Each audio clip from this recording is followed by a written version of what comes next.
اعوذ باللہ من الشیطان الرجیم، بسم اللہ الرحمن الرحیم۔ زی ایم ٹی وی کے ناظرین السلام علیکم۔ آپ دیکھ رہے ہیں ہمارا پروگرام سلسلہ تذکرہ اولیاء کرام، جس میں ہم مختلف آستانوں پہ حاضر ہو کے مشائخ عظام اور اولیاء کا تذکرہ کرتے ہیں۔ پچھلے پروگرام میں ہم صاحبزادہ حسیب الامین فاروقی صاحب کے پاس حاضر ہوئے اور ان کے جد اعلیٰ حضرت خواجہ محمد امین فاروقی چشتی سیالوی رحمۃ اللہ تعالیٰ علیہ کا تذکرہ خیر کیا، جس میں ہم نے آپ کو یہ بتایا کہ حضرت خواجہ محمد امین رحمۃ اللہ تعالیٰ علیہ کا حضور پیر سیال خواجہ محمد شمس العارفین رحمۃ اللہ تعالیٰ علیہ کے ساتھ کیا تعلق تھا، اور حضرت خواجہ محمد امین رحمۃ اللہ تعالیٰ علیہ کے والد گرامی حضرت حافظ نور الدین فاروقی نقشبندی رحمۃ اللہ تعالیٰ علیہ نے آپ کو فیض عطا فرمایا اور کس طرح ایک ماہ عالمتاب بنایا۔ تو آج پھر ہم ایک پروگرام لے کے آپ کی خدمت میں حاضر ہیں۔ آج ہم حضرت خواجہ محمد امین فاروقی سیالوی رحمۃ اللہ تعالیٰ علیہ کے ہم عصر علماء و مشائخ اور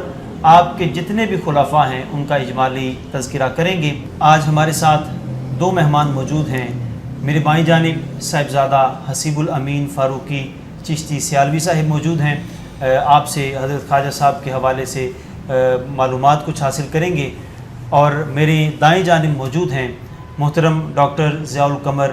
قادری عطاری صاحب، آپ سے حضرت خواجہ محمد امین رحمۃ اللہ تعالیٰ علیہ کی ایک خوبصورت منقبت ہم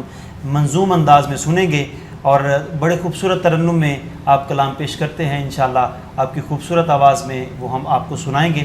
تو پہلے میں بڑھنا چاہوں گا صاحبزادہ حسیب الامین فاروقی صاحب کی طرف، اور آپ سے میں یہ پوچھنا چاہوں گا کہ پچھلے پروگرام میں ہم نے حضرت خواجہ محمد امین چشتی فاروقی سیالوی رحمۃ اللہ تعالیٰ علیہ کے مرشد گرامی کے ساتھ تعلق اور آپ کے والد گرامی نے کیسے فیض عطا فرمایا، اس پر بڑی خوبصورت گفتگو ہوئی تھی۔ تو چونکہ حضرت خواجہ محمد امین رحمۃ اللہ تعالیٰ علیہ ایک بہت بڑے ولی گزرے ہیں، اور آپ نے جو زمانہ پایا ہے وہ بہت ہی اچھا زمانہ تھا،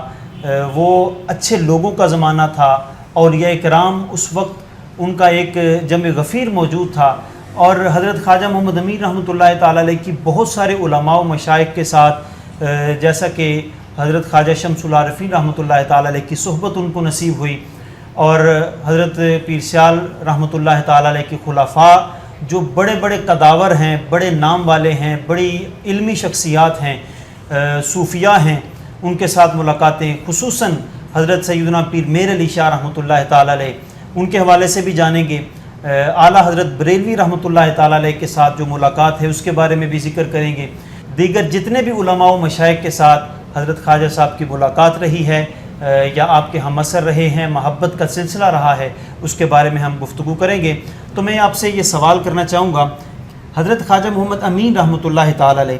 آپ کے ہم عصر علماء میں کن کن کا شمار ہوتا ہے، اور کون سے وہ عظیم علماء و مشائخ ہیں جن کے ساتھ خواجہ صاحب کی ملاقات رہی؟ بسم اللہ الرحمن الرحیم۔ سب سے پہلے تو میں آپ کا اور زی ایم ٹی وی کی پوری ٹیم کا ایک بار پھر شکریہ ادا کرتا ہوں کہ آپ تشریف لائے اور خدمت کا بھی موقع عطا فرمایا، اور آپ کی وساطت سے خوبصورت پروگرام آستانہ عالیہ چکوڑی شریف کے خواجگان کے حوالے سے سامعین کے گوش گزار ہو رہا۔ اللہ کریم آپ کو جزائے خیر عطا فرمائے۔ تو میں اپنی گفتگو کا آغاز اس عظیم ہستی کے ذکر جمیل سے کرنا چاہتا ہوں کہ جس عظیم ہستی کو دنیا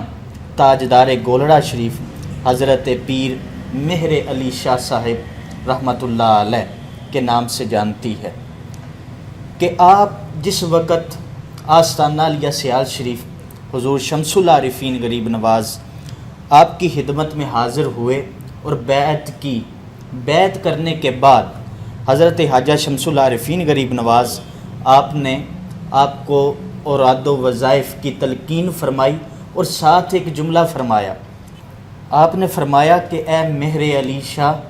آپ کو کسی بھی معاملے میں اگر دقت محسوس ہو تو پھر آستانہ عالیہ سیال شریف آنے کی ضرورت نہیں ہے، بلکہ آستانہ عالیہ چکوڑی شریف سبحان اللہ حضرت مولوی محمد امین فاروقی چشتی سیالوی ان کے پاس چلے جائیں، اور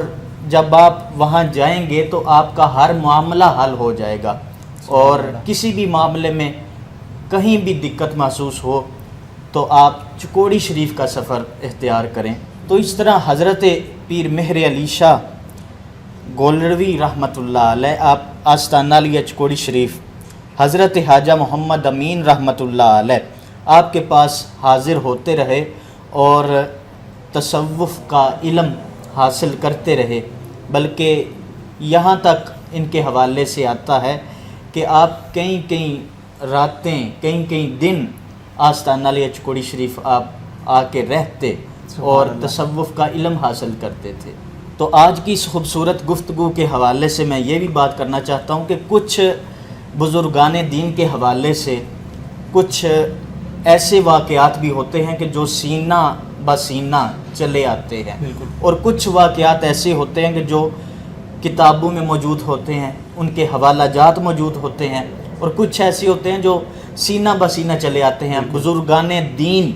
ان واقعات کی تصدیق فرماتے ہیں، ان سے ہی وہ واقعات سننے کو بھی ملتے ہیں۔ اسی حوالے سے آج کی جو گفتگو ہے اس میں کچھ واقعات سینہ بسینہ بھی چلے آ رہے ہیں اور کچھ واقعات کتابوں میں بھی ملتے ہیں۔ حضرت پیر مہر علی شاہ صاحب رحمۃ اللہ علیہ آپ کی جو آستانہ علیہ چکوڑی شریف کے ساتھ حضرت خواجہ محمد امین رحمۃ اللہ علیہ آپ کے ساتھ جو ایک پیار محبت کا سلسلہ تھا، اس کے حوالے سے بڑا خوبصورت ایک واقعہ ملتا ہے کہ ایک دن حضرت پیر مہر علی شاہ صاحب رحمۃ اللہ علیہ آپ آستانہ علیہ چکوڑی شریف جب تشریف لائے تو حضرت خواجہ محمد امین رحمۃ اللہ علیہ آپ نے آپ سے فرمایا کہ اے شاہ جی آج کیا کھائیں گے، کیا کھانا چاہتے ہیں کہ آپ کی خدمت میں پیش کیا جائے۔ حضرت پیر مہر علی شاہ صاحب رحمۃ اللہ علیہ آپ نے یہ عرض کی کہ حضور یار تو وہ ہوتا ہے جو یار کے دل کی جانتا ہے۔ اللہ اکبر۔ تو حضرت خواجہ محمد امین رحمۃ اللہ علیہ آپ نے اپنے خادم کو فرمایا کہ جاؤ فلاں کمرے کے اندر ایک الماری میں ایک پلیٹ پڑی ہوئی ہے، اور اس پلیٹ کو ایک دوسری پلیٹ نے ڈانپا ہوا ہے، اس پلیٹ کو دیکھے بغیر اندر کیا ہے یہ نہیں دیکھنا، اس پلیٹ کو اٹھا کے لے کے آؤ۔ شاہ جی دیکھیں گے کہ پلیٹ کے اندر کیا ہے، اور شاہ جی کے دل کی مراد کیا تھی اور اس پلیٹ کے اندر کیا ہے۔ تو حضرت خواجہ محمد امین رحمۃ اللہ علیہ آپ کی بارگاہ میں جب وہ پلیٹ پیش کی گئی تو آپ نے پیر مہر علی شاہ صاحب رحمۃ اللہ علیہ آپ سے یہ کہا کہ شاہ جی آج یہ پلیٹ اٹھا کے دیکھیں کہ اس پلیٹ کے اندر کیا ہے۔ تو پھر پیر مہر علی شاہ صاحب رحمۃ اللہ علیہ آپ نے اس پلیٹ کو اٹھایا اور اس پلیٹ کے اندر تازہ انگوروں کا گچھا موجود تھا، اور پیر مہر علی شاہ صاحب رحمۃ اللہ علیہ پھر مسکرائے، اور پھر یہ پتہ چل گیا کہ یار کی پکی یاری ہے، یعنی کہ وہ جو پھل پیش کیا گیا آپ کی بارگاہ میں، انگور پیش کیے گئے، تو وہ انگوروں کا موسم نہیں تھا، بے موسمہ پھل، یعنی کہ اس وقت انگوروں کا موسم نہیں تھا، اور شاہ جی کے مسکرانے سے یہ پتہ چل گیا کہ یار کی پکی یاری ہے، اور کس قدر یہ پیر مہر علی شاہ صاحب رحمۃ اللہ علیہ اور حضرت خواجہ محمد امین رحمۃ اللہ علیہ کا آپس میں یہ پیار محبت۔ میں یہاں آپ کی ایک بات تھوڑی سی کاٹنا چاہوں گا۔ ناظرین کتنی خوبصورت بات صاحبزادہ صاحب فرما رہے ہیں کہ حضرت پیر مہر علی شاہ رحمۃ اللہ تعالی علیہ جب آپ تشریف لے کر آئے چکوڑی شریف تو حضرت خواجہ محمد امین رحمۃ اللہ تعالی علیہ نے میزبان کی حیثیت سے یہ پوچھا کہ آپ کیا پسند فرمائیں گے، تو آپ نے ایک بہت پیارا اور خوبصورت جملہ ارشاد فرمایا۔ آپ نے فرمایا کہ یہ کیسی یاری ہے کہ یار اپنے یار کی دل کی بات کو نہیں سمجھ سکتا۔ یہ میں سمجھتا ہوں کہ ایک صوفی ہی ایسی بات کر سکتا ہے۔ حضرت پیر مہر علی شاہ صاحب پوری دنیا کو یہ بتانا چاہتے تھے کہ میں مہر علی شاہ ہوں، دنیا مجھے جانتی ہے، مانتی ہے، میری کرامات کا چرچا ہے، میرے علم کا چرچا ہے، لیکن میں یہ دنیا کو بتانا چاہتا ہوں کہ ایک چکوڑی میں ایسی شخصیت موجود ہے جو مہر علی شاہ کے دل کی بات کو بھی جانتے ہیں، اور صرف جانتے ہی نہیں بلکہ آپ نے یہ بھی دنیا کو بتایا کہ میں جو خواہش اپنے دل میں رکھتا ہوں، جو پھل کھانا چاہتا ہوں، وہ اس کا موسم نہیں ہے، لیکن یہ اللہ تعالیٰ کی عطا کے ساتھ، اللہ کی دی ہوئی کرامت کے ساتھ یہ ایسا ایک منظر پیش کر سکتے ہیں کہ وہ چیز میرے سامنے لا سکتے ہیں جس کا موسم بھی نہیں ہے۔ تو صاحبزادہ صاحب کی باتیں بڑی خوبصورت ہیں، میں چاہوں گا کہ آپ اپنی گفتگو کو جاری رکھیے۔ اور اسی طرح حضرت پیر مہر علی شاہ صاحب رحمۃ اللہ علیہ اور تاجدار چکوڑی شریف کے درمیان کس قدر ایک پیار محبت کا آپس میں ایک بہت گہرا تعلق تھا۔ ایک عظیم خطیب اعظم پاکستان، خطیب اعظم سرگودا حضرت علامہ مولانا قاضی منظور حسین چشتی گولڑوی صاحب رحمۃ اللہ علیہ، ان کا ایک خوبصورت کلپ جو کہ شان اولیاء کے حوالے سے ہے، لیکن انہوں نے اس کلپ میں اس اپنے خطاب کے اندر تاجدار چکوڑی شریف کا بھی ذکر کیا اور پیر مہر علی شاہ صاحب رحمۃ اللہ علیہ کا بھی ذکر کیا۔ میں وہ بھی آپ کے گوش گزار کرنا چاہتا ہوں کہ وہ اپنے خطاب میں فرما رہے تھے کہ ایک دن حضرت پیر مہر علی شاہ صاحب رحمۃ اللہ علیہ آستانہ عالیہ چکوڑی شریف تشریف لائے تو حضرت خواجہ محمد امین رحمۃ اللہ علیہ آپ نے کہا کہ شاہ جی آج رات ادھر ہی رہیں، تو انہوں نے آپ کی بارگاہ میں یہ عرض کی کہ حضور ٹکٹ آج کا ہے تو لہٰذا ہمیں جانے دیں۔ تو آپ نے کہا ٹکٹ کی کیا بات ہے، ٹکٹ ہماری ذمہ داری ہے، ہم آپ کو دے دیں گے ٹکٹ، آپ رات ادھر ہی رہیں۔ تو پھر آپ نے وہ رات چکوڑی شریف گزاری۔ چکوڑی شریف رات گزارنے کے بعد دوسرے دن آپ جب واپس جانے لگے تو آپ نے خواجہ صاحب کی بارگاہ میں یہ عرض کی کہ حضور آپ نے وعدہ کیا تھا کہ ٹکٹ میں دوں گا آپ کو، تو لہٰذا آپ ٹکٹ دیں نا مجھے تاکہ میں آج واپسی کے لیے سفر کروں۔ تو خواجہ صاحب نے کہا شاہ جی وہ جو ٹکٹ ہے آپ کے پاس وہ ذرا مجھے دکھائیں نا، وہ میں دیکھنا چاہتا ہوں کہ اس کے اوپر کیا لکھا ہوا ہے، کیا وہ آج کا ٹکٹ ہے یا کل کا ٹکٹ تھا۔ جب وہ آپ نے ٹکٹ دیکھا، آپ کے ہاتھ لگے، تو قاضی صاحب کے یہ الفاظ ہیں، آپ نے اپنے خطاب میں فرما رہے ہیں کہ جب آپ کے اس ٹکٹ کو ہاتھ لگے وہ تاریخ بدل گئی، تاریخ کل کی تھی لیکن وہ اس ٹکٹ کو دیکھا گیا تو وہ تاریخ آج کی ہے۔ آپ نے کہا یہ شاہ جی یہ ذرا دیکھیں نا، یہ ٹکٹ تو آج کا ہے، کل کا تو تھا ہی نہیں۔ تو یہ ان کے آپس میں پیار محبت کے حوالے سے بڑے خوبصورت جو کہ واقعات ہیں۔ اور یہاں پر میں ایک عقیدہ ختم نبوت کے حوالے سے بھی بات کرنا چاہتا ہوں۔ منظور نظر حضور شیخ الاسلام والمسلمین حضرت قبلہ پیر سید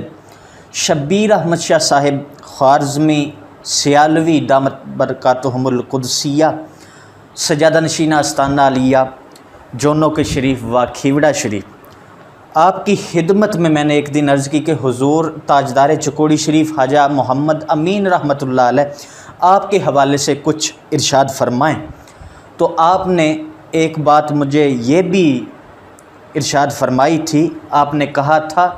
کہ جس وقت مرزا قادیانی نے مباہلے کا چیلنج کیا تھا اس وقت تقریباً 16 علماء اہل سنت، مشائخ اہل سنت ایسے تھے جنہوں نے اس کے چیلنج کو قبول کیا تھا، جن میں سر فہرست تاجدار گولڑا شریف حضرت پیر مہر علی شاہ صاحب رحمۃ اللہ علیہ آپ بھی شامل تھے، اور آپ کے علاوہ 15-16 علماء ایسے تھے کہ جنہوں نے اس کے چیلنج کو قبول کیا تھا۔ اور چیلنج کو قبول کرنے والوں میں تاجدار چکوڑی شریف حضرت خواجہ محمد امین رحمۃ اللہ علیہ کا بھی ایک نام نامی اسم گرامی اس فہرست میں شامل رہا تھا۔